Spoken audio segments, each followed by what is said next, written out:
Welcome to this breakout session on defections.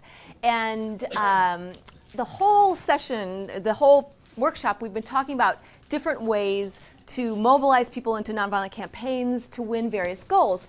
And too often I think people view this struggle as one-sided. How can movements convince citizens that they have different forms of power, and how can you set up a strategic plan in which you systematically withdraw those sources of power from the state? So you withdraw your cooperation, you withdraw your skills and knowledge through a general strike, you withdraw legitimacy. And really, it's a twofold process. You need to be mobilizing citizens, but the other part of the process, as we've been talking about, is also trying to identify the key supporters of your opponent. And very often, I know the point has come up that we're talking about challenges to the state. This could also be corporations, this could be religious institutions. Really, it's any kind of authority structure. I'm going to use examples about challenging the state because that's where we have the most research.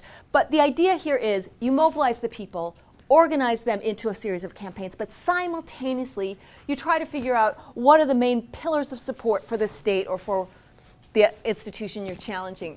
And as this diagram indicates, there are various pillars of support that typically can prop up a system, provide various forms of resources and legitimacy. We could, for example, identify education as one pillar of support. And you might think, how does education support a state? Well, clearly, teachers can either teach a curriculum that legitimizes the state, exemplifies its great traits, or they can teach a curriculum that's critical, or they can refuse to teach at all. So we know, for example, at the case when Nazis invaded Norway and said, all teachers must now use our curriculum, a curriculum that emphasizes Aryan superiority. And the Norwegian Teachers Union came together and said, why would we spread this propaganda? We don't believe it. We don't think it's appropriate. And so instead of teaching that curriculum, they decided to resign en masse. There were no teachers then to promote this. So education can be a source of support for the state. Religion can either teach people that it's their religious duty to obey and to submit to the state, or they can develop, as we've seen in so many movements, theologies of resistance, theologies of liberation, theologies of struggle. We know that business leaders are very important. They can provide resources and legitimacy to the state, or they can withhold their legitimacy and pressure the state to begin the process of transformation. So we really do need to be taking this twofold process, mobilizing citizens, but also trying to identify key leaders in these institutions and persuade them to shift their allegiance, persuade them to cut ties to the state and provide support for the movement. So how does one do this, and why should one do this, and what kind of defections are we talking about? There really are lots of different kinds of defections that we could look at. We could look at religious leader defections. And what we know is religious leaders will turn against states if they restrict their religious freedoms, if they're violating human rights, if they're defying cultural standards of justice. And I forget which presentation this morning said those organizations that are headed by unions or headed by religious groups tend to have better rates of nonviolent discipline, partly because they can bring the ethics of a religious tradition to that struggle, and they can bring moral legitimacy to a struggle. Economic elites are most likely to break ties to the state if, in fact, political rulers are unable to manage fiscal crises. And this may also happen when they're excluded from power or the state imposes policies that undercuts their status, their wealth, and their privilege. The third type of defection that we're going to focus on primarily today are security force defections. So always, police and soldiers have the choice of whether they're going to carry out orders to repress a movement or not. And what we know is that under certain circumstances, they can even side with the movement.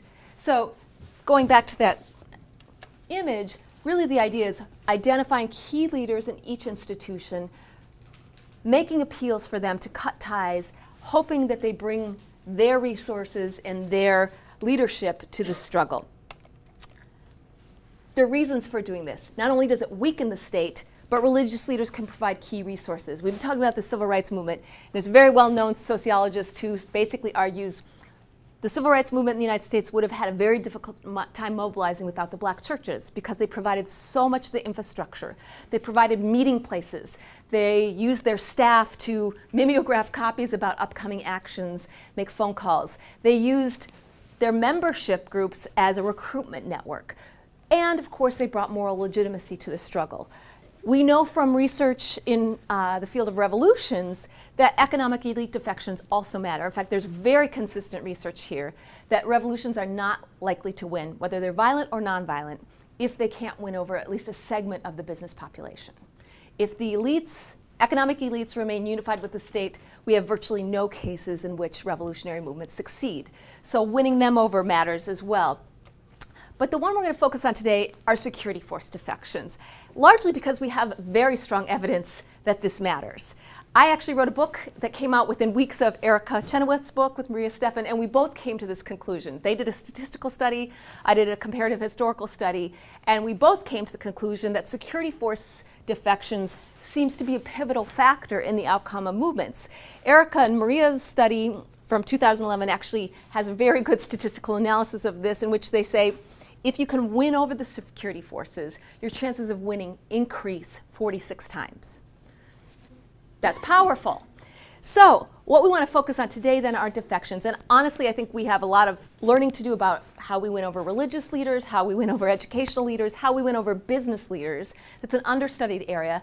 But in the last 5 years, lots of people have been interested in security force defections, primarily because of this influence. So I want to spend a little bit of time today talking about this question: when, why, and how do security force defections occur? People tend to think security forces are bound to remain loyal to the state, but if you look historically, there are plenty of circumstances in which people defect. So what are those circumstances? What are the factors that shape people's decisions to stay loyal to the state or defect? So really there's four goals to this session. I want to spend a little time looking at the various kinds of responses that troops can take. It's not just stay loyal or defect. There's a whole slew of other options. I want to spend a little time thinking about the factors that contribute to defections, because we do have burgeoning research here that identifies certain factors.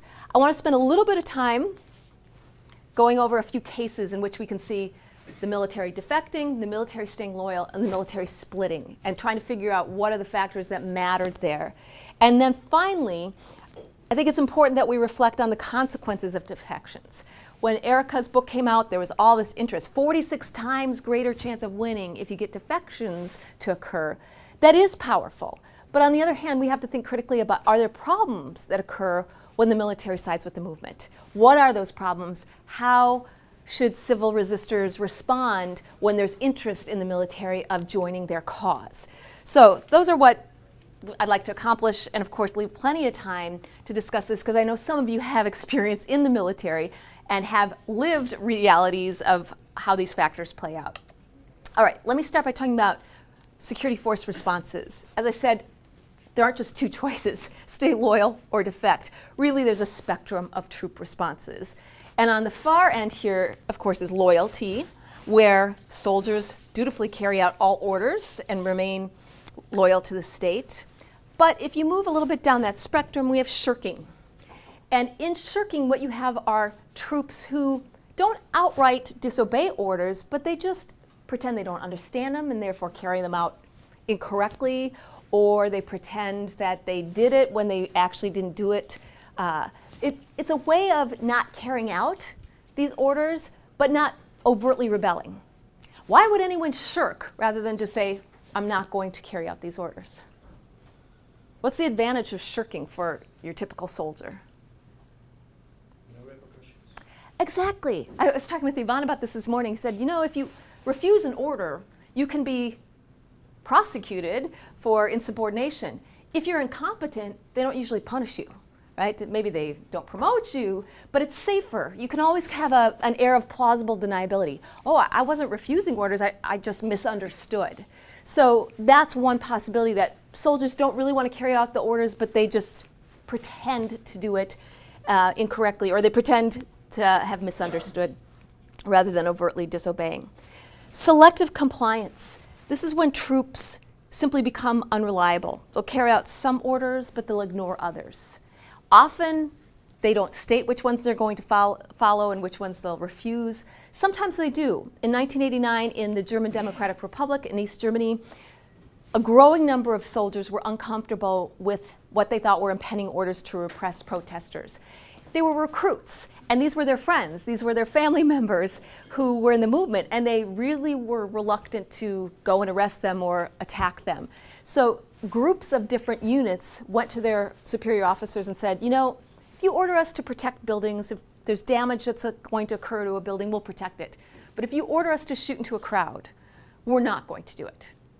That's selective compliance, obeying some orders but refusing others. Okay? But there's usually an overt statement of which ones they'll follow and which ones they won't. Desertion. Troops simply leave without permission and don't come back. Right? And then we have outright disobedience. And this is where troops will say, we're not carrying out these orders, we're not going to be involved in this, we're not supporting the state anymore. But they don't side with the movement. In outright disobedience, they just simply say, this is not our job, this is a conflict we don't want to get involved in, so we just refuse to support the state here. But they don't actually break official ties and and side with the movement. Okay? And then finally, you have mutiny, and what that is when troops actually say they won't carry out orders, and they cast their allegiance or they cast their support with the movement. So they begin working with the opposition. I have the impression that all the cases you are saying are just about internal reasons. I mean, this is inside the army that they are wondering how to deal with such or such situation, and civil resistance is maybe about how to influence these internal things. So how we are here to influence the things, not just to wait for the soldiers to be to wonder how Yes. if they do something or not. Right. And we're getting to that because really, if you think about it, if you've been a soldier or if you can imagine yourself in a situation where you are part of the military and there's a civil resistance conflict and you're reluctant, you have sympathies with the movement, you believe in their cause, you don't want to repress them, you have to figure out what you're going to do. And there are things that civil resistors can do to persuade forms of resistance that would be helpful to the movement, whether it's defections or simply just not being reliable. And there are things that the government's going to do. And there are things about the context that a civil resistor has to think about. So I'm going to lay out a bunch of factors. And you're absolutely right. Ultimately, it's an internal process that soldiers and police officers are making. But civil resistors can do things to try and persuade them to not be loyal to the state, to not carry out orders that would crush the movement. But it's not so simple. I don't want to make it this, here's what civil resistors do, here's what the state does. Because in fact, civil resistors have to contemplate what's the composition of the military, which I'll make clear in a moment with the case of Arab Spring or the Arab Awakening. You have to be able to analyze the composition of the military, where their loyalties and interests lie, as well as what's the role of the international community. If they defect, is there another country that might come in and reinforce the state? So it's not just that simple of what do civil resistors do. Civil resistors have to analyze the circumstances in order to come up with an effective solution. But let me go back to this question and ask you to imagine yourself as a soldier, either a police officer or a soldier who's been told we have to crush this movement, it's a threat to our nation's stability, and you don't want to do it for whatever reason. Maybe you have qualms about the use of force, maybe it's that you support the movement, maybe you have friends and family in it. You don't want to do it. But you're not sure if you are going to defect or not. What kinds of factors would run through your head? What kinds of questions might you be asking to determine what do I do? In that moment when the issue is ordered, what do I do? What are the available options? What do you mean by that? I'd like to think of what is the available option to me that is not necessarily defection, but is also enabling me to avoid the order. So, okay. So I'd like to think through the possible options for me. You probably think through the possible options and the possible consequences of each option. So if I desert, okay, I can get prosecuted and thrown in prison. Exactly. In some countries, it's not about prosecution and spending time in prison. It could be execution. Absolutely. What else might go through your mind? What other factors are going to be influencing your decision-making process? Yes? I would wonder if my colleagues will follow my path if I try to convince them, let's not do this, and if people are numerous taking this stand, maybe it works better and with less repression maybe. Absolutely. We do know that there's kind of a bandwagon effect. If there's a few brave souls who are willing to be the first to defect, often others will join them. But how do those first few brave souls take on that risk? Because it's much easier to arrest a few people and throw them in prison than if, for example, whole units defect together. So that's absolutely one thing you're thinking about is what are my fellow soldiers going to do? And am I more vulnerable if I take a stance initially without their support? Yes, what else? I would think of, defecting from the military or the police. In my country, for example, as Daniel was saying, it's not just, it's considered treason. That one, of course, there's no compromise. They will just either hang you or shoot you or whatever they want to do. For me, if I was, let's say, a military person and I don't agree with what I was given an order and I don't agree with it, maybe asylum would be like, seek asylum, like just go out there. Yep. So desertion and then leaving the Just country. don't join them. Yes. But just leave. Yes. Let it be. Okay, so part of what you're anticipating and what are the consequences? What else? I think in order to make security forces soldiers desert is that the movement needs to show a certain momentum. Mm-hmm. So that they can see some alternative future in front of them, because if it's just a simple protest or something like that, which suggests that nothing is complex change will occur, then they won't start. Yes. Forward. Military scientists have argued that this is a critical factor, that much of it comes down to the perception of the soldier about how fragile the state is and how strong the movement is. It's an assessment. Who's going to win? And of course, as we were talking about earlier, hard to guess that in the moment because you don't have all the information as a conflict's unfolding. But soldiers are trying to perceive how strong is the state. And there's a number of factors that might contribute to the perception that they're very strong, like outside forces are going to come in, or outside forces have said they won't come in, so that makes it more vulnerable. How strong is the movement? Do they really have a chance of winning? Because I might want to support the movement, but if they're going to lose, I'm going to end up on the losing side and probably get prosecuted or executed.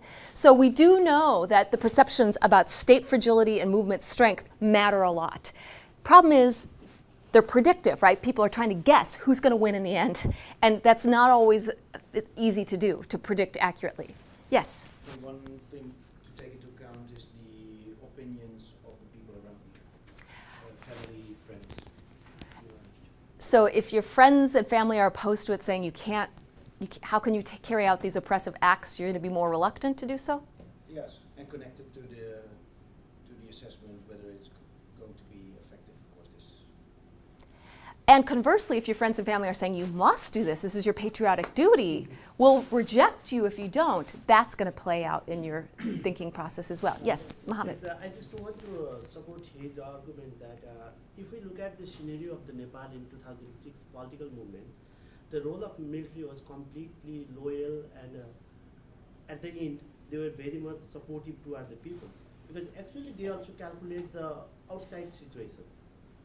If we look at the military people, they are also the part of the society. They frequently intermingle and interact with the other part of the society.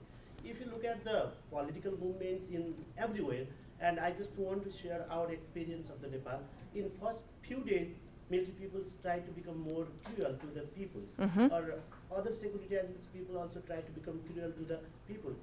And if the movement goes continue and continue, then their loyalty will be shifted from state to the other peoples. It depends on the mass of the peoples. They come into the street. For example, if the social movement is strongly based and the social movement can get the support from the peoples, their loyalty will be switched. Otherwise, their cruelty will be increased. That is all about the calculated things. Yes, and a couple more comments, and I'll bring us back to what we know from the research as well. Mohammed.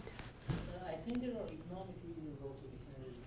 For instance, in most of the countries, particularly in the subcontinent, when people are going to the army, that's because they have a lot of benefits.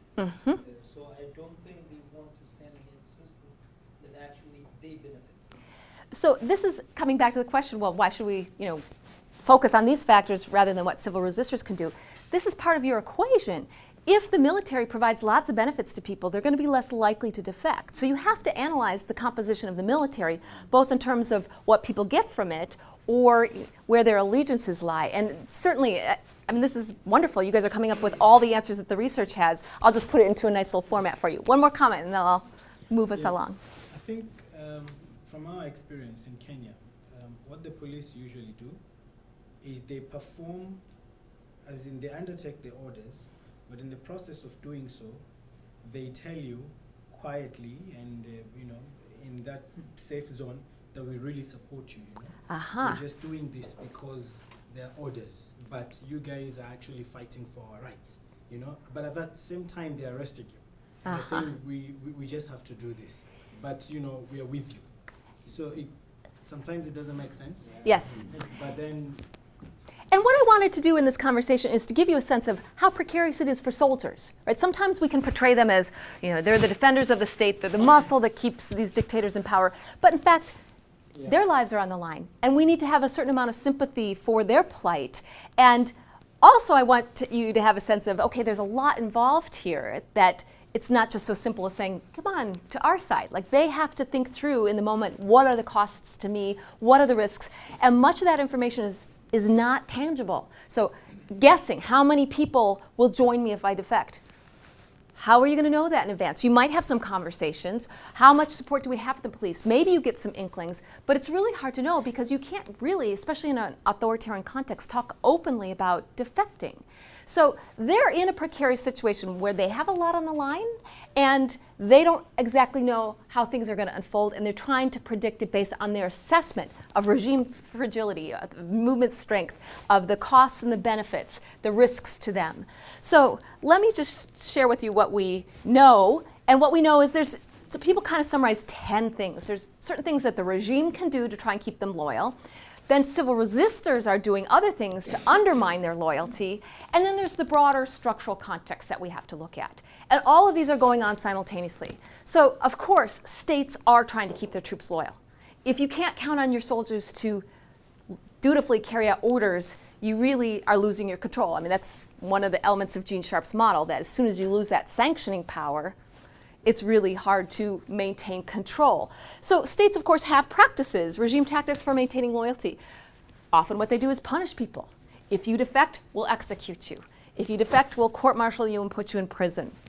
But patronage is another one. This idea of giving people kind of an investment, an incentive for maintaining the regime. And patronage can take different forms.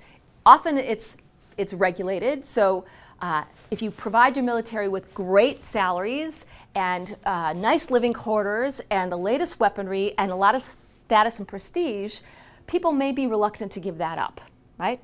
So patronage, giving the military a nice economic situation, tends to decrease the chance that they'll defect. But there's also unregulated patronage, like I talked about earlier in Panama. So Noriega said, sure, you can sell visas on the side, earn a little extra money. It's illicit, it's not legal, but it still gives them a stake in maintaining the regime, because as long as that dictator's in power, they can have ongoing access to this flow of money. So patronage, they might try to get them to invest by giving them economic incentives. We also see ethnic and sectarian favoritism. And sometimes this is called, among political scientists, coup-proofing. What they do is they provide troops with political incentives to maintain the regime. And we'll see this when we talk about the Arab Spring cases, because this happened a lot, that you have a dominant group, either a dominant ethnic group or a sectarian group, who says, all right, I'm going to fill all the top positions in the military with people who are also from my group. So their fate is tied with mine. If I go down, if the regime collapses, they're going to lose their position as well, okay? So it's the carrot and the stick. Threaten to punish people who are not loyal, but give them reasons to keep the state in place. That's what the regime does. What about the factors that civil resistors have control over. There are several things that civil resistors can and have done. First of all, they can raise the political costs of loyalty. In other words, they can say to troops, all right, you have a choice. You can carry out orders to repress us, you can brutally attack us, but if you do so, there's a chance that the world is going to see this. And if they see this kind of attack, there can be long-term consequences for the state. In the Ukraine, during the Orange Revolution, there was a lot of work that went on in terms of working in advance of the big actions with the police and saying, you know, really, in the Ukraine situation, the police and the military did not have a great salary. They did not have a lot of status. But they also said, we don't really know. When the moment happens that orders are issued, we don't know if they're going to be loyal and carry out those orders or not. And so what they did is they placed cameras all over the main square where they were protesting. And they basically said, it's your choice if you're going to crack down, but just be aware it's going live to CNN. The whole world will watch this. And if the world sees you attacking your own citizens, potentially a couple things can happen. You lose your legitimacy. People don't see you as a legitimate regime that looks out for the interests of its people, and potentially people will start withdrawing aid, imposing other sanctions. So you can let them know there is a cost if there's a crackdown, and we're going to advertise it. We're going to get global coverage of this. The moral costs of loyalty. And one of the classic cases that we often talk about in terms of the successful nonviolent resistance movements is the People Power movement in the Philippines in 1986. And this was one of the movements where you see clearly defections happening. They have a leader who has a fraudulent election. He proclaims himself president. Nobody believes it. And so people start protesting. And pretty soon, the opposition leader, who was the legitimate presidential nominee who won the election, says, we're going to implement a whole series of actions. And just like a Gene Sharp model, they had civil resistance, they had tax resistance, they had work strikes organized. But within the first couple days, the head of the military defected. They went on TV and said, we're not going to support Ferdinand Marcos anymore. And as people started coming out and trying to dispel the protesters, as they were ordered to remove the crowds, people talked about the moral costs. And at the time, right, the Philippines, it's about 90% Catholic, Roman Catholic. So here you have priests and nuns talking to soldiers about, you don't have to follow this law. Your obligation is to follow God's law, not a human law. And they were faced with a moral quandary. If we carry out orders to repress, we're going to end up killing these unarmed, innocent people, including priests and nuns and children. And we have moral, ethical problems in doing that. But if we don't carry out the orders, then we face the repercussions of being executed or imprisoned. But by making it a moral issue, it increases their reluctance to carry that out. The honor costs. We know, for example, in the Tiananmen Square movement that a lot of the students were saying, if you side with the state, if you attack us, you're going to go down on the wrong side of history. Forevermore, you'll be known as having committed an atrocity. Do what's right. Be on the right side of this. So these are moral appeals, honor appeals. And then finally, what civil resistors can do is lower the personal costs. So they can help defectors. And we saw this in 1979 in Iran, where civilians went to people who wanted to defect and said, okay, what do you need? We'll give you civilian clothing. Here's bus fare. We'll get you on a bus. We'll drive you to your family. They're trying to help them so that they were less likely to be caught. And that made it a little bit easier for them to say, all right, I'm willing to defect because somebody's helping me. Somebody's giving me civilian clothing that enables me to leave without being detected. Yes? Before you move, could political costs also include threats that in case we actually do win, and you have killed some of our people, then we'll come for you? So after the transition, Yes. you could be brought up on war crimes, for example. Something like that. Yes, and I mean, that's a whole other question, the question about what do you do after the transition, the question of transitional justice. Do you prosecute them? Do you allow impunity to occur or not? And that's a very important question. I'm not even sure if it's on the agenda because it's not, but it should be.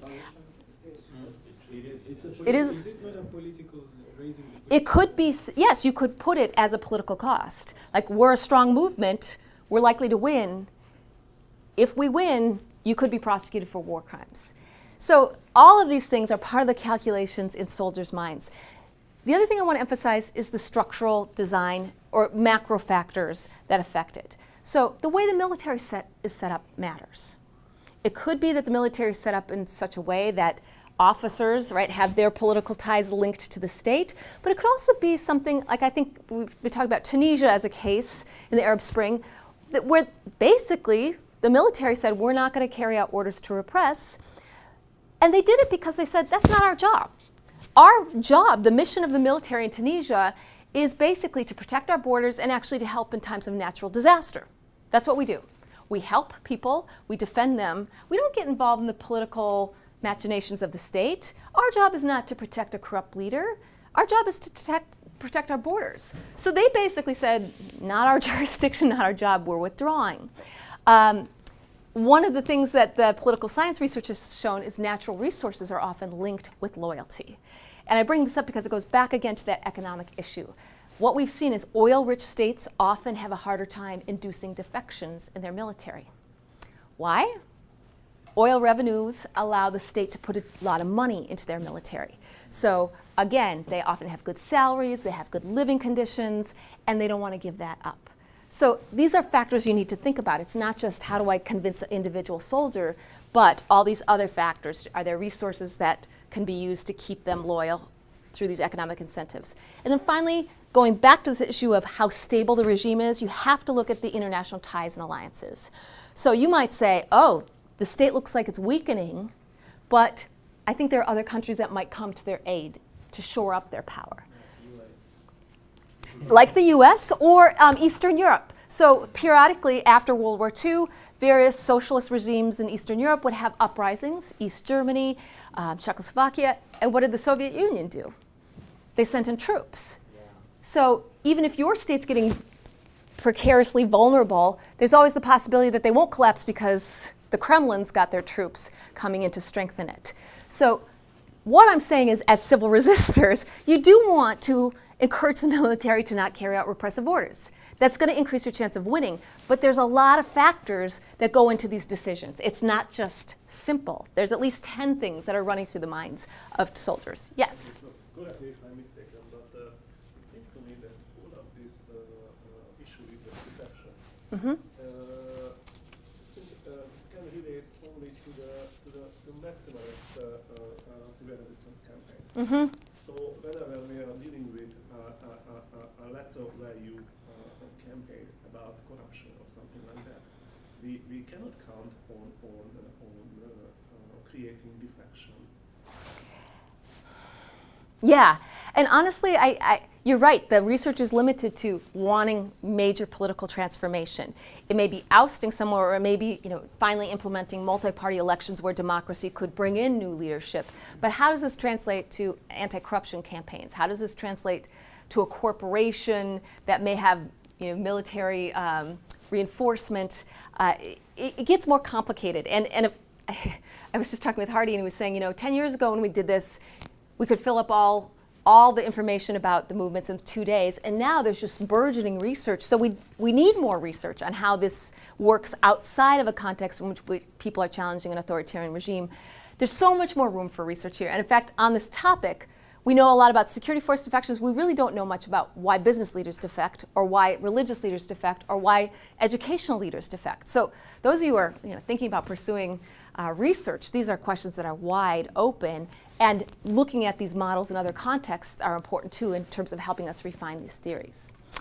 Okay, let me move on, just a couple questions, and then we'll move to our case studies. I'm not sure if you're discussing the defectors and the movement.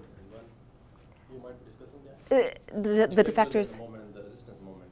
The government, the system may have tried to find defectors in the movement as well. You're right. And again, people aren't talking about that very much. I mean, we talk about people who maybe are informants, but that would be an interesting question. How does the government get people from the movement to defect and side with them? I'm not aware of much research on that. But again, it's this back and forth iterative dynamic of the movement trying to undermine the troops' loyalty, the state trying to reinforce it. The example of the Indian history or stuff, Gandhi. So there are examples that the British government was trying to find defectors or to change the flow of movement to their favor. They were trying that. They even find people in the moment who are on their side. Uh-huh. For them. There's a whole other area of Like research. When the subcontinent got independence and the border commission was made, there were people who are working, who are in Congress, but they are working on the behalf of the British government. Uh-huh. Mm-hmm. And who did a lot of injustices on the border area. That's why there's a problem going on.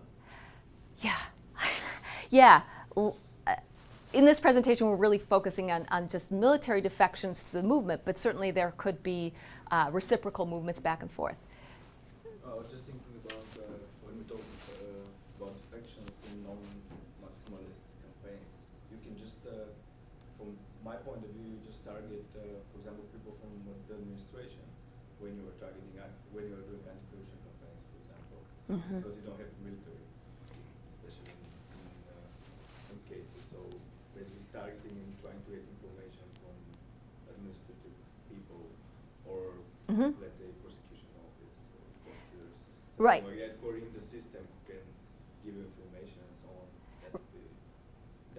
Would that classify? Yes, yes. And they might be doing it covertly. They might say, I can't afford to lose my job, but I can give you some papers to show evidence of corruption. And I mean, we see that happening all the time. During the Vietnam War, someone on the inside getting papers about illegal military actions and slipping it to the movement. That's another form of defection. Even if it's not an overt defection, it's a form of winning people over and having them help you. So yes, there are lots of ways that you could think of this outside the military, and it may or may not follow the same model. All right, let me move on a little bit so we can talk about a few cases and try to understand how these factors operate in real time. Because what I want to avoid is a simple kind of formula, like this is what you have to do: raise the political costs and raise the honor costs and lower their personal costs. It's just not that simple, and I think civil resistors do want to try to win over the sympathies of the military, but there's important homework that should be done in advance, including researching the military, understanding what is its mission, what is its design, what proportion of the military are recruits who might be less loyal. If you think back to Peter Ackerman's lunch presentation, and he had that same model of the pillars, and he said, the higher up you go, the elites are going to be more loyal. The further down you come, they're less loyal. Or Yvonne saying, you know, the local police are not as loyal as the head of the Ministry of Defense. So I want us to look at a few different cases, and you can realize these things play out in different ways, and a civil resistor has to kind of assess what's the likelihood that the outside might come in and reinforce the state. What's the likelihood that people are not going to defect because they've got these economic incentives? So what I want to do, as I've done in my other presentation, is give you a couple of case studies. And I'm going to talk through them quickly, and I want you to kind of think about what factors mattered the most here. What factors seem to make a decision? I'm going to give you three cases. One in which the military defects, sides with the movement, that's Egypt. One in which the military stays loyal to the state, Bahrain. And one in which the military splits, which poses a whole set of other problems as well. And I'm going to talk briefly about Syria. And again, these are complicated histories. We don't have time. This isn't a history seminar. I'm giving you these cases simply as a way to think about how these variables are operating in the course of these movements. So I think many of us know about these cases, but I want to summarize a few things about the military. And let's start with Egypt. We know that the Egyptian movement, of course, is inspired by Tunisia. So in Tunisia, in December of 2010, you have a fruit vendor, a vegetable vendor, so frustrated with the economic conditions, his inability to support himself, that he immolates himself. He goes in front of a government office, sets himself on fire as a protest to the conditions in his country. And people are shocked and horrified, but it also mobilizes people. Within a day, you have tens of thousands of people in the streets demanding change in Tunisia. And what the Tunisian president does is tries to repress them. That doesn't work, and we'll talk more about why repression can sometimes backfire in tomorrow morning's presentation. But you also have then the president trying to make some concessions, right? Holding on to power. Okay, I won't run for office again, or we'll add new jobs to the economy. The Tunisian president tries to save his role by making concessions, but it's too late. The people are mobilized, and they're out in the streets. So the Tunisian president makes orders. The military needs to go out and arrest all these people and imprison them and use force if necessary if they're not complying and being obedient. The military says no. The military says, as I mentioned before, not our job. Our job is to protect the national borders from outside attack. Our job is to help in times of natural disaster. Our mission is humanitarian. It's not to support a corrupt leader. So as soon as the military said, we're not going to carry out orders to attack the protesters, basically the Tunisian president realized, I have no more power. No one's enforcing my law. So he flees and goes to Saudi Arabia. Neighboring Egypt watches this and says, we should do the same, right? There is a contagion effect that we've talked about. A success in one place inspires activists in another. So they say, let's mobilize a similar movement. On January 25th, as the last presenters were talking about, you have this day of rage where Egyptians call on people to come down and protest not just the economic conditions that were also terrible in Egypt, but police brutality and corruption. And quickly they say what we would like is also an end to Hosni Mubarak's rule. Hosni Mubarak had been president for 20 years, and they said, that's not democracy. We'd like him to leave. So Hosni Mubarak sends out the troops and says, remove the protesters. And the military says no. The military says no. In fact, the police try to carry out the orders to arrest them, and the military protects the protesters from the police and the paramilitary groups. The protests continue. Hosni Mubarak, like his Tunisian counterpart, says, okay, I'll make some concessions. We'll make some changes. But the movement says that's not enough. Too little, too late.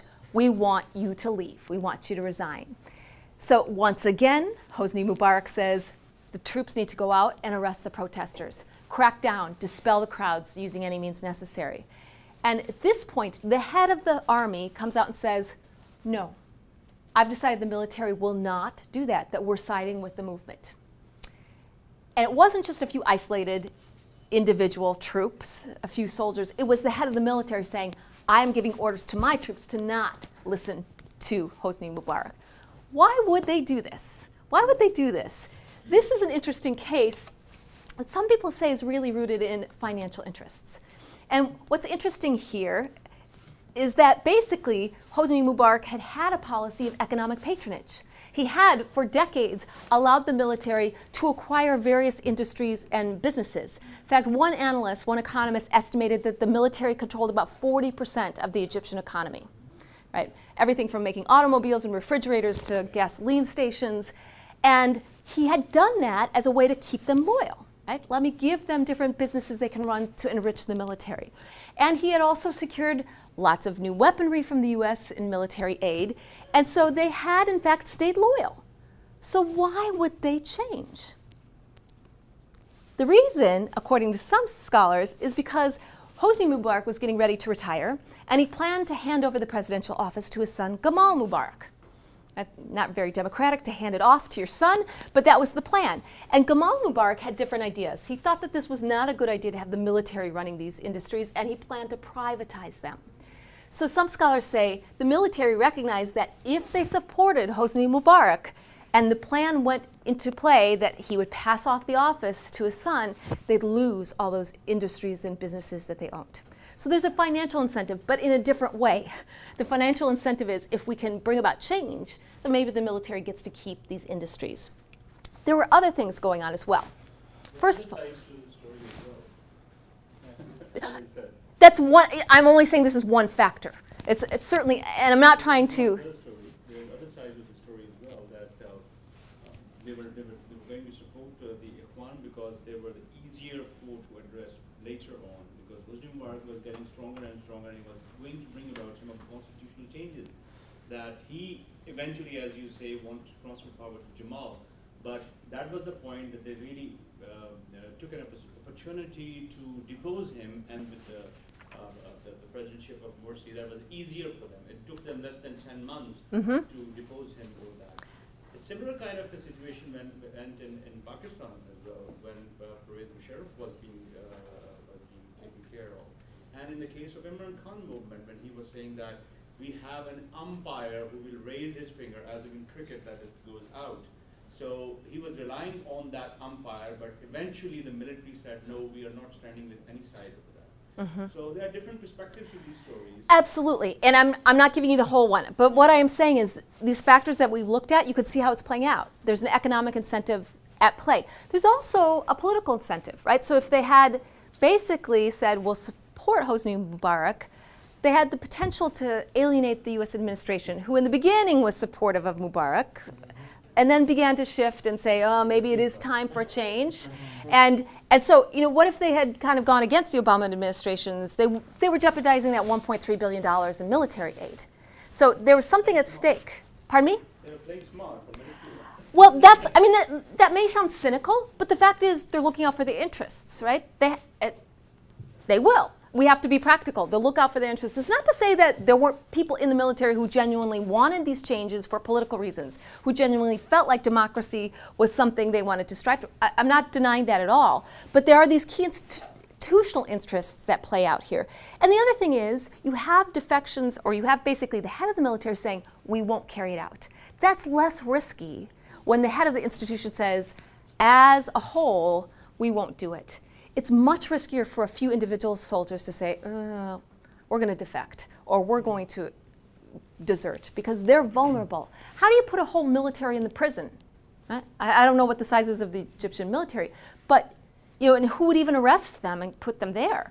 So it was basically a low cost of punishment, high cost of alienating that military aid, and potential loss of some of their interests. Now, there are other factors, and it's a complicated story, but what you can see here are some of the, if we go back and look at these factors, right, some of it is the international ties. That's the question. Was not Mubarak a former general as well? Was he not a general before he became the minister of? And how do you think that plays into the decision? But later on he retired and took the constitutional role of the president of the country. He was a military officer when he took the power over. Sorry.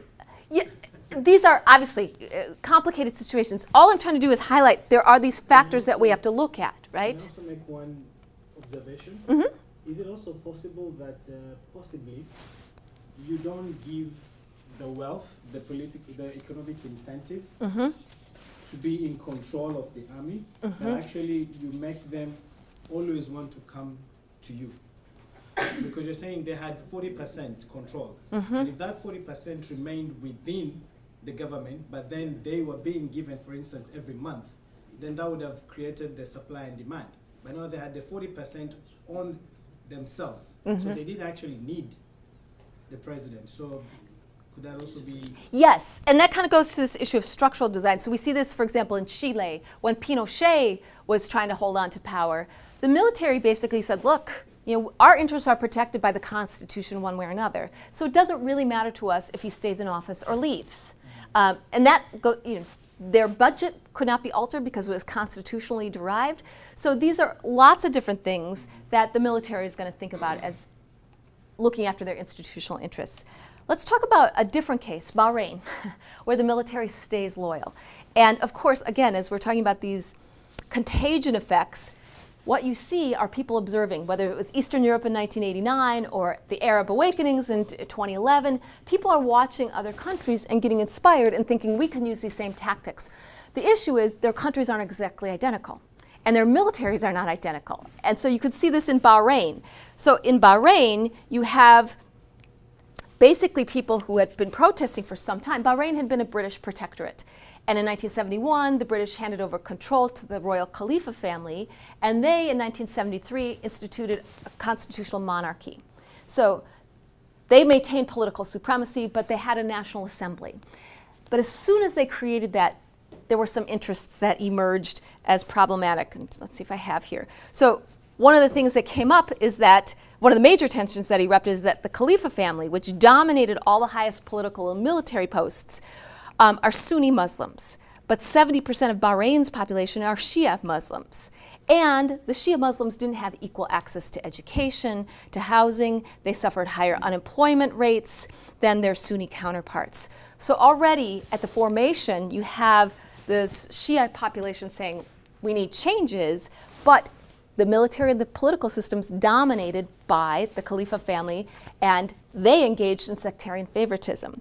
So one of the things that they did is they said, all right, well, let's fill our military with Sunni Muslims.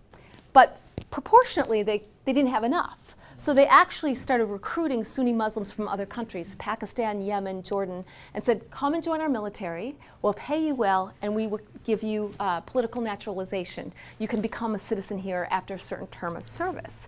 So what they're doing is that coup-proofing concept, trying to stack the military with people who have a shared sectarian identity. And their fate then becomes linked with the state. Keep the state in power, then these Sunni Muslims basically feel reassured that their privilege will remain intact. If the movement overthrows the system, they're likely to restructure it so those inequalities are diminished. So these inequalities had led to protests over time. They'd usually been fairly quickly squashed by the state, but in 2011, again, there's this inspiration effect and people start organizing.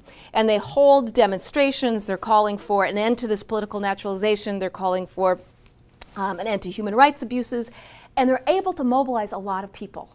So you remember how the first day they were saying 3.5% is that magical number where participation levels are high enough that you're very likely to win. In Bahrain, they were able to mobilize 25% of the adult population. And I'm a social movements researcher, and that's unheard of. Even 3% is high. You're lucky if you get 1%. So they have mass mobilization, and people are coming out, and they think that they have a good chance of winning, but the military cracks down on them. The military is given orders to go out and arrest people. They carry out those orders. Several people are killed in the process. And instead of squashing the movement, of course, it builds momentum. You have more and more people engaged in the movement, but they can't win. They don't win. Why not? Well, in part, it's because you've got troops remaining loyal. They're carrying out orders. And Bahrain then also invites in, I think they've got a slide on this, they invite in other countries to reinforce their power. So the United Arab Emirates send in 500 police, Saudi Arabia sends in 1,000 troops.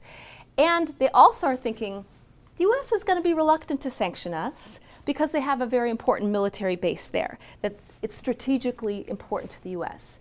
So individual soldiers, first of all, have a stake in it. They're Sunni Muslims. They want the state to continue to look out for their interests. But they also think that the state looks fairly stable. Because despite these widespread challenges, 25% of the population participating in protests, you've got the United Arab Emirates sending in people, you've got Saudi Arabia sending in people, and they know the US doesn't want to jeopardize its base there, and the US doesn't want to strain its relationship with Saudi Arabia.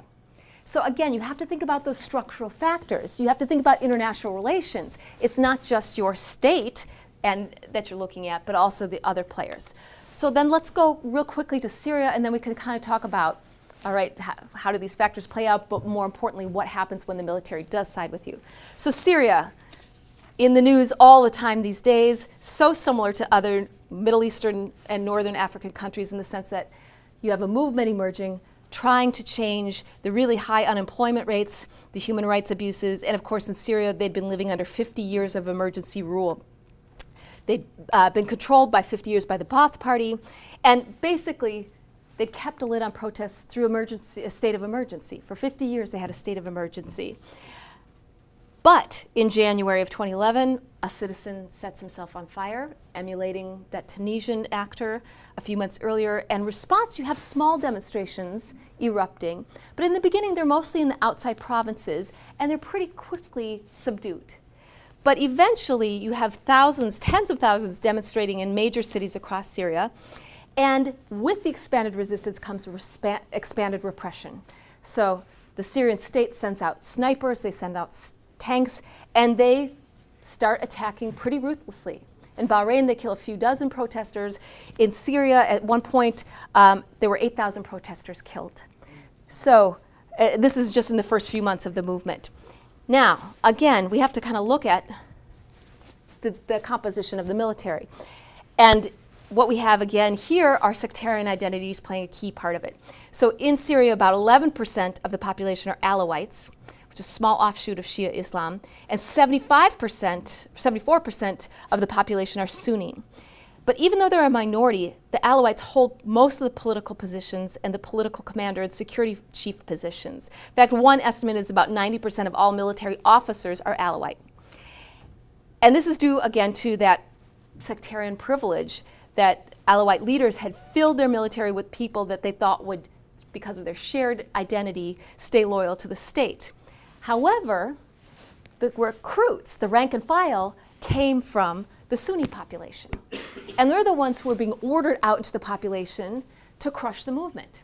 So you have Sunni recruits who are often there against their will. They're recruits, they're conscripted, and they're being told to shoot at Sunni members of the population who are basically asking for the same interests that the recruits share, right? Human rights abuse is coming to an end, greater economic opportunities. So they're facing this moral qualm. Going back to the moral costs, they are reluctant to shoot at people that are their family members, that they identify with, and they have to ask the question, are we going to carry out orders and harm our own fellow citizens, our own people, or not? So what we see happening very quickly within the first few months is that they start to have defections and mostly desertions, frankly. They're mostly desertions. In fact, by 1 year, 60,000 soldiers had defected. That's about 1/5, 20% of the Syrian military. What happened to these people who deserted? Some of them went abroad and applied for asylum. Some of them were caught and publicly executed. Some of them took their weapons and said, you know what? We got to overthrow this state, and we're going to use our military training and the weapons that we took with us and form the Free Syrian Army. So you have deserters siding with the movement, but becoming that violent flank that Erica and Philippe were talking about today. So desertions in this case actually turns the situation into a civil war. And that, of course, leads to some of our conclusions, but you know what, I'm going to flip through these so we have more time for discussion. The Syrian case, very similar to Libya, raises this question. So you might get the military to side with you, but sometimes military soldiers defect and they don't join the movement as a nonviolent movement. They join and say, we're going to start an armed struggle. So that transforms a nonviolent conflict into a violent one. And that becomes difficult, not only because now you have a civil war on your hands, but often nonviolent movements get lost in that escalating civil war. And the nonviolent movement feels like it doesn't have influence anymore, like this is a whole violent flank that's taking on a life of its own. So there is a problem in encouraging desertions or encouraging defections if those people are not guaranteed to take up the struggle nonviolently. What else do you think could be a problem with defections? Yes? Apart from the other problems, I have a slightly different view of this problem that you are presenting here. It's an oversimplistic view of the whole situation, that it was only a Sunni-Shia problem. The Alawites are considered to be a very distant offshoot of the Shias. The biggest clan of the Shias is the Ashna Ashris, the 12ers. Okay. And they do not claim them as a part of the Shia community, as are the Ismailis, as are the Brahimis, as other sects. So when you make this premise that the Sunnis and the Shias were against them, that have some fundamental misconceptions about it. The actual problem, as I teach conflict in the Middle East at the university, the actual problem was the oppression given by the house of Bashar. Mm-hmm. Previously his father was there, Mm-hmm. and then he was. And he got himself elected for a referendum up till 2028. Mm-hmm. So the problem that was going on was not of the sectarian divide, but of the governance, of the disillusionment with the governance, of the people who were not even getting salaries. And yes, the Alawite clan was getting more higher positions. Mm-hmm. This was not a Sunni Shia struggle, it was a power elite struggle Mm-hmm. that was there, that Mm-hmm. was actually leading the way in this department.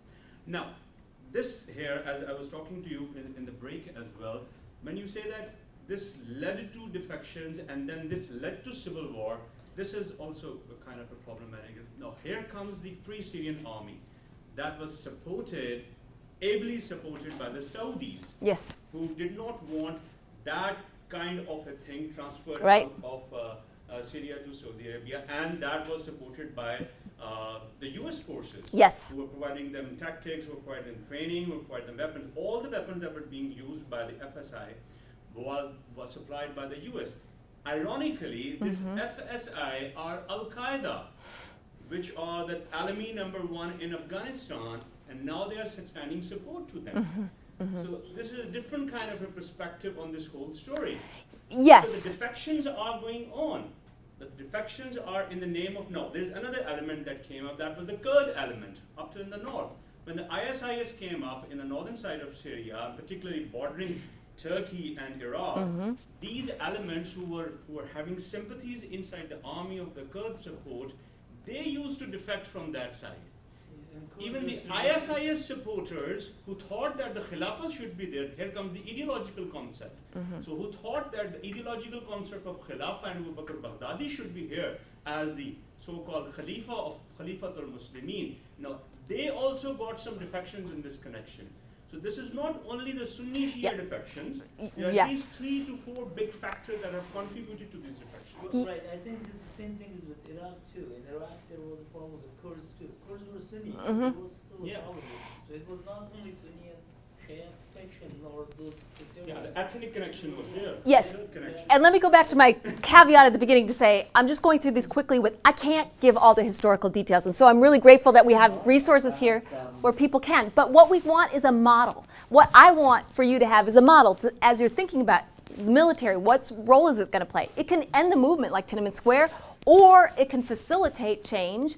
And as civil resistors, you have to deal with this question. So you're absolutely right, the historical details are far more complicated, and it got even more complicated as the international community divided over what they should do. I mean, now it's far more, so this is kind of a simple narrative, but my point is, you can look at many different cases. You could look at Kenya.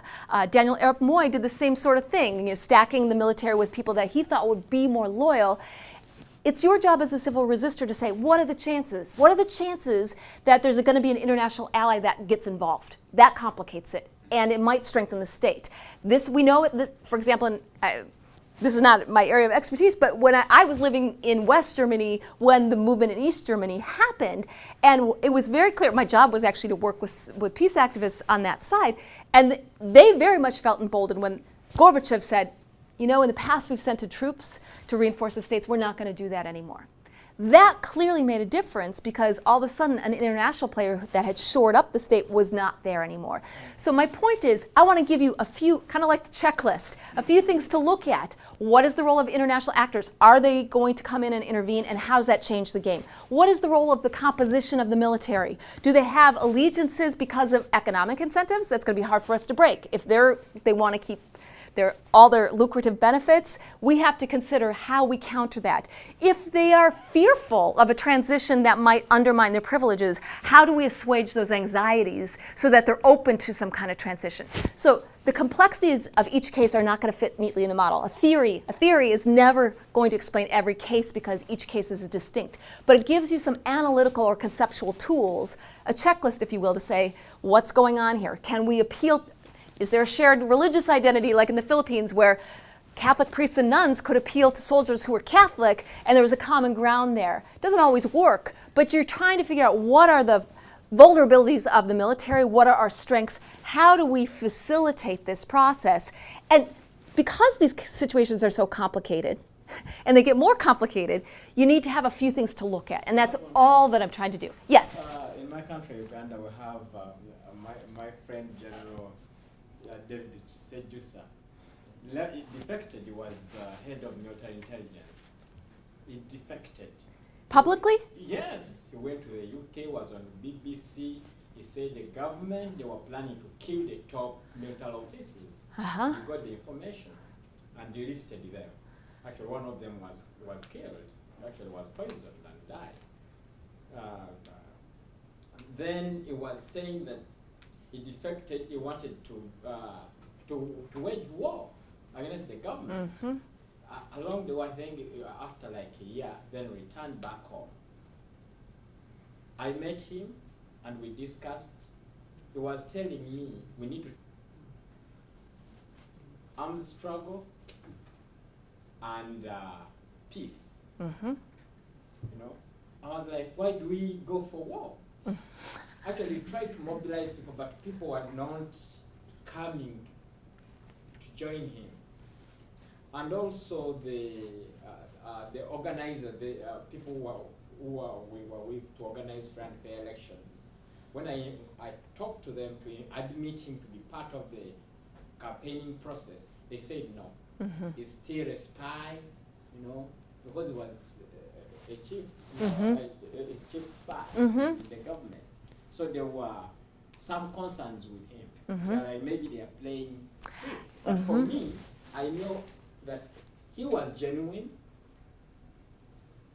During the election period, he was arrested because he was doing some work to help the opposition to win the election. So during the election period, he was arrested and put in prison. Mhm. Not until elections were over, then he was released. So how do you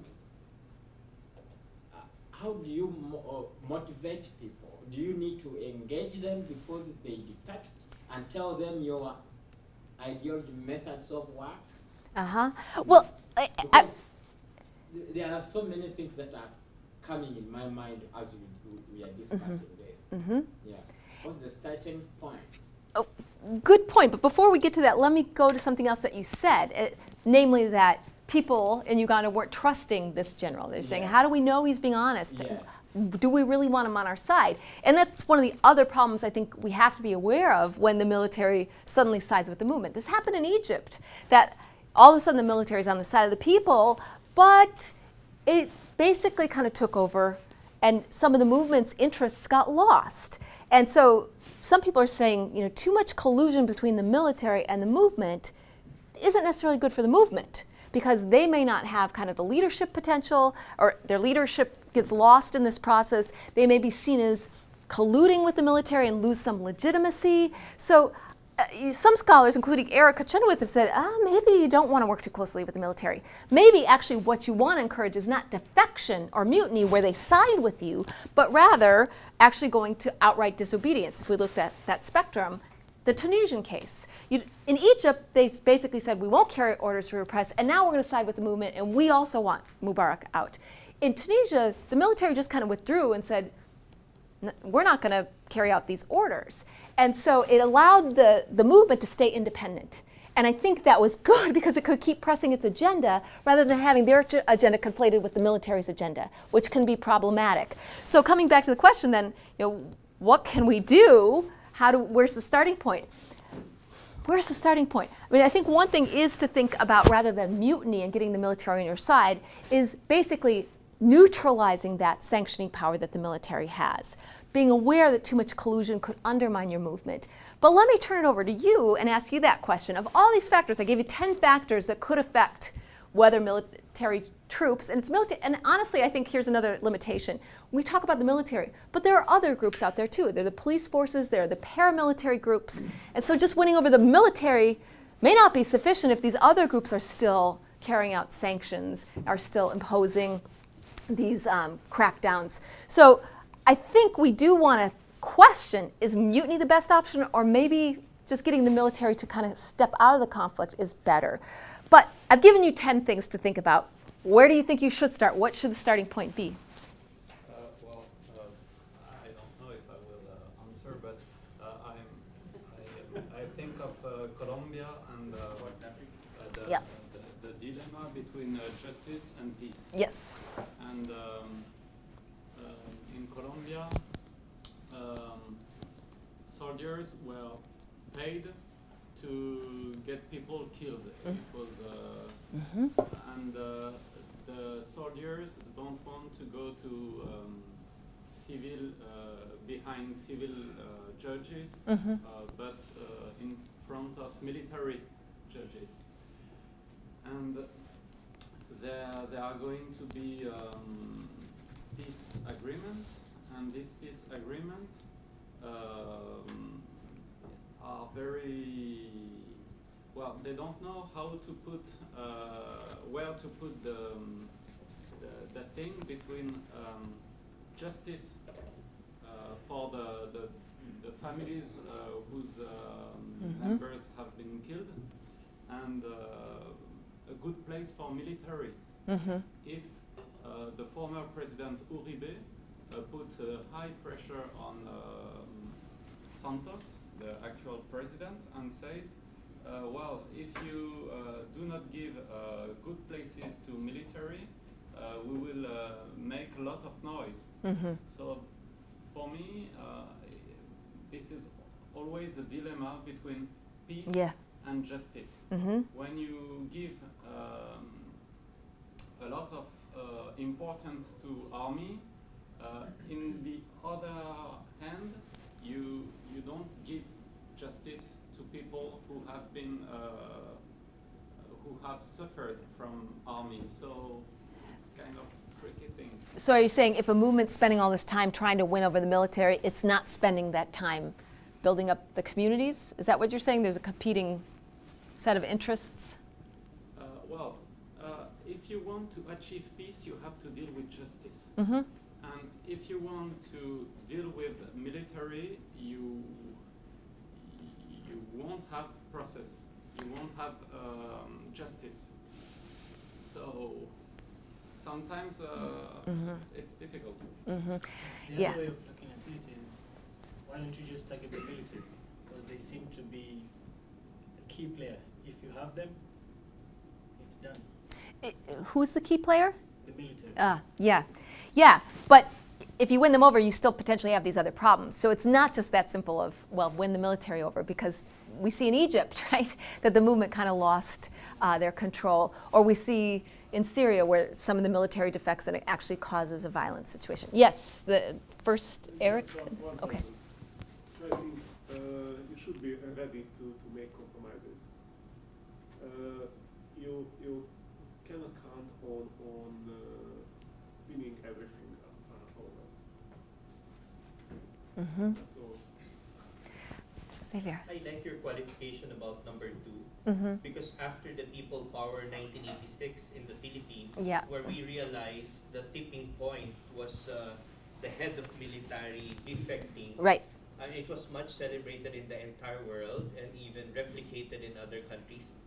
Eventually, the military practically occupied that very sacred space where they realized they are needed in movements, and so they have amassed this power that big movements, even People Power 2, would actually see. And it's an unnecessary addition of power that actually usurps from a real people power that has been concentrated in the military. So I really very much like your caution, your caveat in winning the military, because it adds so much power to them, which need not be, because it has to be real people power. And I'd like to end that. There was a question before of Nico, but I wasn't allowed to respond that. What if Gandhi is killed? In our case, Cardinal Sin, believe it or not, the head of our church is Cardinal, and his name is Sin, Cardinal Sin. He was the one who called for people power. Right. He was the one who said, let's support the military defectors. There were 2, the head of national defense and the general himself. And Cardinal Sin, let's protect them. And that caused the people power. So we attribute people power to Cardinal Sin, similar to a Gandhi. But the question of Nico, what if Gandhi dies? Same question for the Philippines. Now that Cardinal Sin is out, who calls for people power? There's a pro and con to that. Yeah. Because the realization is that it used to be so concentrated in one personality. Eventually we meandered through that. It was difficult. But then realizing eventually also that it was good. It was no longer concentrated in one person. We were then all challenged as sectors, as people, to actually exercise our power and not depend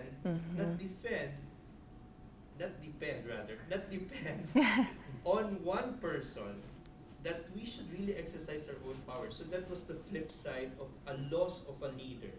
Eventually we exercised communal leadership. I'm listening through all these sessions to things that are questions coming up over and repeated issues that I'm realizing there are 2 things that we probably should add to this curriculum, which we can't do this week. But one of them is that question of leadership, because I've heard that come over again and again, leadership. And you're absolutely right that there are certain advantages to having charismatic leaders. They can mobilize people, they can inspire, they can bring out these great altruistic impulses, but they also become easy targets. I mean, there's no coincidence that Gandhi was assassinated, Martin Luther King was assassinated, Malcolm X was assassinated. They become very easy targets. And if too much has been given to them in terms of the power of the movement, once they've been removed, whether it's through assassination or through imprisonment, the movement can easily kind of lose its course. So I think your point here is really important, that leadership can't be in a single person too heavily, because it actually undermines the strength of the movement. And the other thing that I think we should probably add to the agenda is the question of transitional justice. So you're saying, you know, this question of impunity, these people get away with it and it's not really fair to the families. But we also know, for example, in South Africa, some of the troops there did not want to implement democratization because they were worried they were going to be brought up on charges of human rights abuses, because of course there was this horrible history of torture. And so part of what enabled that democratization to happen was the Truth and Justice Reconciliation, the Truth and Reconciliation Commission, that provided a role of amnesty. For some people that didn't bring about the justice and the healing, but it enabled them to move ahead and stop the violence. So these are questions, they're not simple, and of course every context, I don't want to give the impression that we're giving you models that work all the time in every situation. We're trying to give you frameworks, checklists, concepts to look at. But I think these are two issues that I've heard come up over and over again that we should probably include in the curriculum because they're important to how movements play out. Maybe you can also add on the role of the media that I'm really finding here that it's very important, especially after the Arab Spring. What do the traditional media, the electronic media that have come, and the social media, what they are doing at the moment, how do they contribute? How do they just simply fly away everything? They can take the air out of the movement and then pump it in again. Yeah. That's seriously missing here. I think you will hear some of this tomorrow morning, I believe, when Erica talks about repression and backfire, because one of the key things that to turn a repressive act into a backfire that undermines the state and exposes its brutality, part of it is the media. You've got to get this message out to the broader community.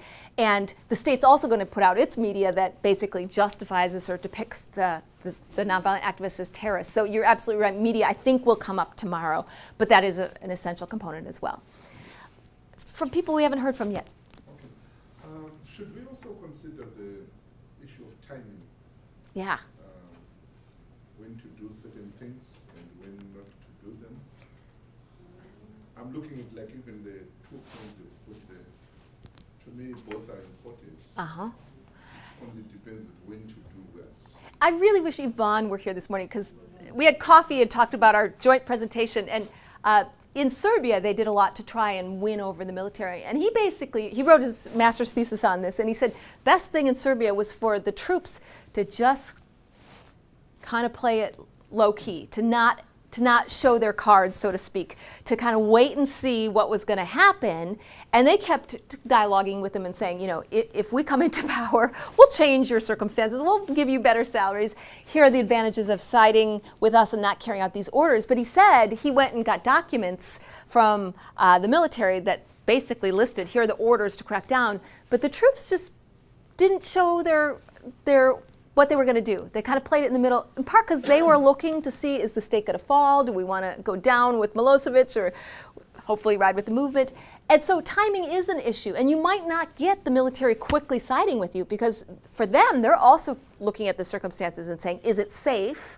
Is the international community going to get involved? So timing is something, and there's not a formula that we can tell you, but it's an ongoing process of reflection. What are the issues at stake now? Having conversations with soldiers, what are your concerns, are very important in knowing when to act. Yes? I think it's not just timing, it's actually the word you mentioned was engagement. Mm-hmm. And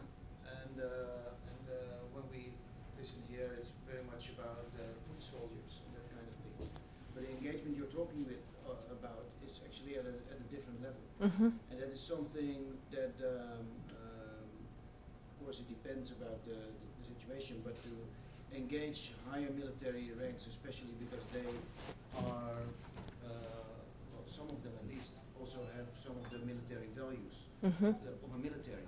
And they are very much undermined by the use of militias and paramilitary, which they actually don't like in general. Let's just say general. So generals in general don't like units. But it's not that easy for, but it can be done. But it needs to be part of the strategy to engage these kind of people. And I found it extremely difficult and to find people that are connected well enough to be able to have these conversations in a confidential way. and not in the least because I think if you reach a moment of transition, then often it's not so much from my background, and I'm talking Sudan now. We don't. It's not so much the armed forces that are a problem. It's more the militias, and I would say we, but Hassan is they have a secret service, the NIS, who is now through a constitutional amendment has become a third armed power.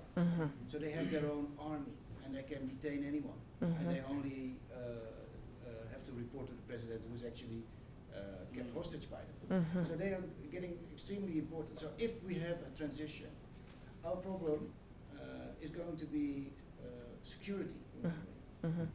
And there's no doubt you'll need some kind of armed forces because the police is almost non-existent. So you need to engage with them in a way that you can't get rid of them. Can I just add to this point? When we're talking about the military and the police, we're considering them, and some have the defections and some won't. I think that can be problematic, particularly in the military. Defection is treason. Disobeying the order is death. So if you think that some of the military units are coming to go with you, that's not going to happen. Particularly in those countries which have strong military traditions. Like you look at the Egyptian military, like you look at the Iranian military, the Pasdaran, like you look at the Pakistani military or the Indian military. So if you think that the military forces or the paramilitary forces which are working right under the nose of the military and the military generals, and they are going to defect some of them, that's not going to happen. Particularly that's also in the case of Chinese military also. But yes, in police, since they are civil armed forces, the punishments are not that much strong. So this is a strong barriers. Even if they have sympathies with you, they're not going to go with you. I'll give an example of the military coup that we had with Pervez Musharraf. 9 of his main generals, who were the coup commanders, they had to obey his order. They had no option left because he was the chief of the army staff. The next step was death. So one of his generals, now after retirement, has written a book, and he has confessed that, have you read that book? Enough is enough, is a loose translation that I can make. That's written in loose. He said that I wanted to defect. I wanted to say that you are doing wrong, but I could not. Yes. Cause of death. So that's part of the punishment, right? I mean, this is the reality, and I want you to develop a sympathy that they're in a dilemma as well. But I'd be leery to say it just won't happen, because it has happened. There are cases where people do it even though it means death. I mean, in Syria, you have people leaving even though it means death. And so, we don't know exactly. What we do is look at cases, and we've seen in some cases it's bottom up. It's the local, as Yvonne was talking about, the local police or the local military who's not as reliable as the top-ranking ones. But there are other cases where top-ranking, as in the Philippines, top-ranking leaders defect, and it provides a bit of safety for the others because now it's kind of an institutional move versus an individual one. There's a lot we still don't know about defections, but don't just say it'll never happen because we've seen it happen. We've seen it happen in dozens and dozens of cases. The trick is to figure out who is really most vulnerable to those kind of sanctions and how can they be less vulnerable so that defecting is a greater possibility than it was otherwise. Last 2 comments and we got to wrap up. Yeah, I think in all this process, what we need to avoid, is this shortcuts. People like to take shortcuts because they want to get to the goal. Yes. If people are not patient enough, we are not going to get there. Because with these shortcuts, you see, that number 2 can happen. Yep. Because we want to get a shortcut, now we want the army to be on our side. Then the army is on our side, but it creates a very serious problem. Yes. Now they are going to take the power from the people. Right. Then we are having a worse situation than before. So it is better to be patient and always reflect and check what we are doing. Otherwise, if we are not going to do that, we are going to be in a problem. Absolutely. It can get you to your goal faster, but may not be a goal that you can stabilize and make durable over time. Final comment, and then we'll conclude our session. Let me draw your attention to conflict that is one of the worst conflicts in the history of the world. That is the Hillary conflict. You see, after a period of time of fighting and healing and all the things that come with war, there are prematurely people in the north felt that there was need for dialogue, which to me, that is primarily a nonviolent tactic. You know, like you need to sit down and talk about the issues.